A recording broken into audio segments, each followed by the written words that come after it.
En aquest vídeo corregirem l'activitat de competències número 6. Es tracta que ens diu que en Nil obre l'aixeta del lavabo. Bé, de fet, diu a l'institut en Nil i la Fàtima estan fent un projecte sobre l'aigua. D'acord? En Nil ha rebut l'encàrrec d'estudiar la quantitat d'aigua que es fa servir en diverses situacions quotidianes a casa seva. I aquí teniu l'aixeta. Diu, en Nil obre l'aixeta del lavabo i observa que calen 3 segons per omplir un recipient de 0,2 litres. Quina quantitat d'aigua sortirà de l'aixeta durant 60 segons? Això es pot fer amb una qüestió proporcional, no? És a dir, si tenim que calen 3 segons, en 3 segons surten 0,2 litres, la idea és amb 60 segons quants litres sortiran, d'acord? És una situació de proporció. Segons amb segons, litres amb litres. Per tant, X seria en aquest cas 0,2 litres multiplicat per 60 i dividit per 3 segons. D'acord?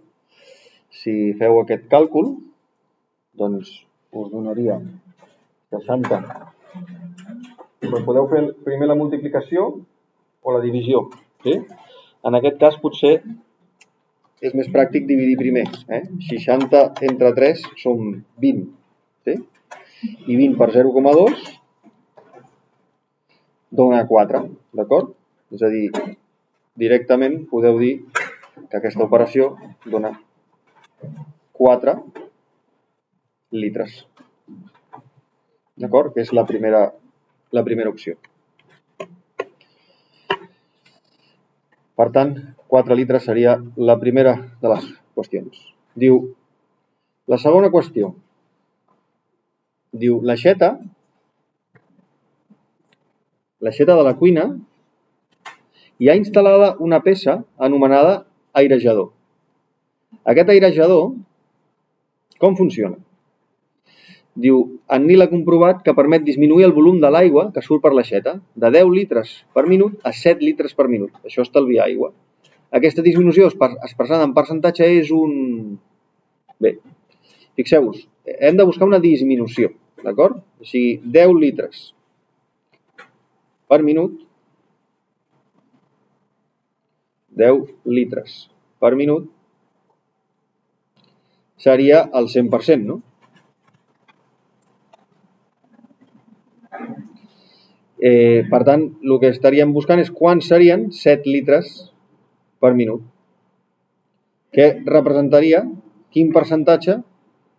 A quin percentatge disminuiria, no? D'acord? A quant representa aquesta... O sigui, quan trobem aquest percentatge hem de veure quina diferència hi ha entre aquests percentatges. D'acord? Per tant, la primera cosa és trobar a què representa 7 litres per minut. I això tornem a representar-ho d'aquesta següent manera. 7% i dividit per 10. De manera que seria 70%. D'acord? Per tant, fixeu-vos, del 100 fins al 70, la qüestió és que ha disminuït un 30%. I aquí teniu l'opció, d'acord? Un 30%. D'acord. La següent pregunta ens demana que si a casa d'en Nil hi ha una aixeta que no es tanca correctament, perd una gota cada segon. D'acord? Suposant que 4 gotes equivalen a 1 mil·lilitre, quants litres deixa sortir al cap de 24 hores? D'acord? Si perd 1 mil·lilitre, suposant que l'aixeta perd una gota cada segon. D'acord? O sigui, la velocitat de pèrdua és una gota cada segon. Sí? I jo sé que 4 gotes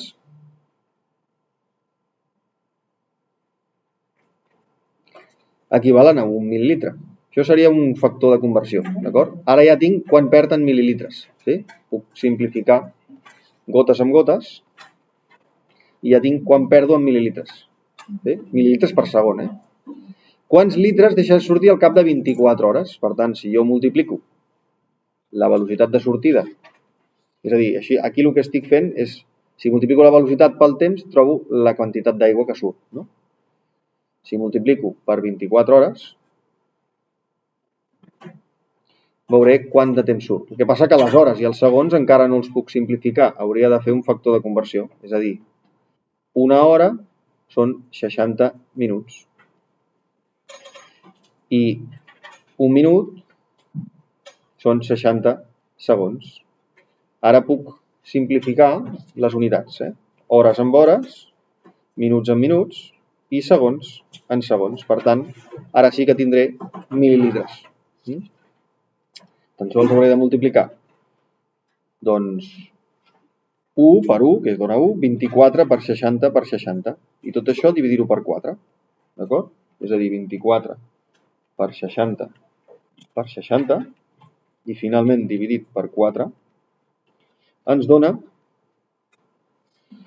21.600 mil·lilitres. D'acord?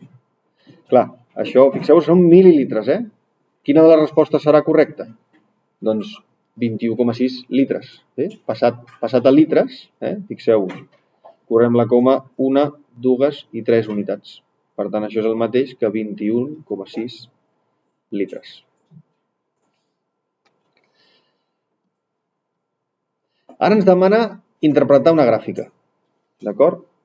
És important que sapigueu fer-ho, això. Teniu que la Fàtima ha de fer un experiment per estudiar el fenomen físic de l'evaporació de l'aigua. Diu, omple 2 gots d'aigua i els situa a l'interior. A l'interior. I a l'altre a l'exterior de casa seva. Durant els dies següents, cada dia, a la mateixa hora, mesura l'alçada del líquid de cada got. L'alçada de l'aigua va disminuint a causa de l'evaporació. D'acord? Aquest és el got exterior i aquest és el got interior. A partir de les dades recollides en el gràfic següent, quan s'observa una major disminució de l'aigua en el got exterior? Per tant, hem de mirar aquesta gràfica.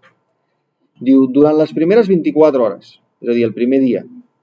Bé, aquí baixem de 50 fins a 40, baixem 10. En les de 24 a 48, és a dir, d'un dia fins a 2 dies. Fixa't, baixa des de 40 fins a 20. D'acord? Aquí baixa 20.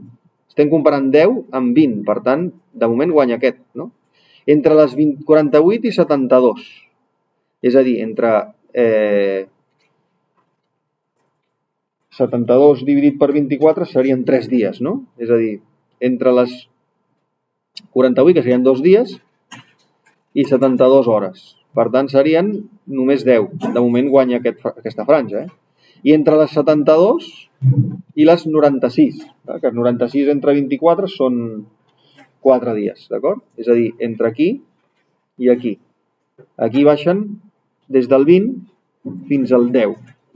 Per tant, fixeu-vos que la màxima baixada és aquesta, Entre les 24, que són 20, sí? Aquí em baixa 10, aquí em baixa 5, perdó, i aquí em baixa 20 de cop. Per tant, la que seria la correcta seria la segona franja de baixades. Diu, si l'evaporació de l'aigua en el got a l'interior continua al mateix ritme observat, quants dies han de passar perquè s'evapori l'aigua d'aquest got? És a dir, si l'evaporació de l'aigua del got interior, estem mirant ara aquesta gràfica, continua al mateix ritme, és a dir, en aquest ritme que sembla constant, cada dia baixa 5, sí? De 50 a 45, de 45 a 20, a 40, de 40 a 35, d'acord? Cada dia baixa 5 mil·límetres. Quants dies han de passar perquè s'evapori tota l'aigua del got? Fixeu-vos. Podem fer-ho amb una mena de regla de 3. Si ha trigat 5 dies, o sigui, l'aigua, el got conté 500 mil·límetres d'altura, d'acord? I en un dia ha evaporat 5 mil·lilitres, quants dies trigarà en evaporar-ne 50? Aquesta seria la llei que ens ho diria, Doncs seria 50 per 1, dividit entre 5. D'acord? És a dir, 10 dies. D'acord? En 10 dies en tindríem prou per evaporar tot el got. Diu, si A és l'alçada de l'aigua dins del got a l'interior amb mil·lilitres, d'acord? I D és el nombre de dies transcorreguts, quina expressió en relaciona les dues variables? D'acord? És a dir, ara parlant del got interior, A és l'alçada i D el nombre de dies. Fixeu-vos, 50 és l'inicial, menys 5 cada dia.